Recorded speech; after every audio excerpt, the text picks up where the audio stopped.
ว่าจะเป็นการสั่งโปรฟอร์มแล้วก็การวิเคราะห์ข้อมูลทางผ่าน SMS แล้วก็มันจะมีการตัดต่อวิดีโอแล้วก็การจัดหน้าเอกสารเนาะบางอันกับบ่เคยเห็นแล้วเขาก็ได้ข้อมูลใหม่เนาะของข้อมูลใหม่จากการฝึกอบรมครั้งนี้ครับและสำหรับวันนี้ในการฝึกอบรมเนาะมันมีความรู้สึกว่าภาคภูมิใจและก็ดีใจหลายเพราะว่าความรู้ในมือนี้นะได้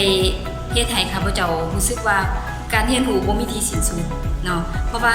ที่จริงแล้วข้าพเจ้าเคยได้เรียนมาแล้วเกี่ยวกับ PowerPoint บ่หรือว่าการนำใส่โปรแกรมเกินว่าการสร้างเอกสารหรือว่าโปรแกรมเกี่ยวกับการตัดต่อต่างๆแต่ว่าได้มาเรียนรู้ในมือนี้ถือว่าเฮ็ดให้ข้าพเจ้ารู้ว่า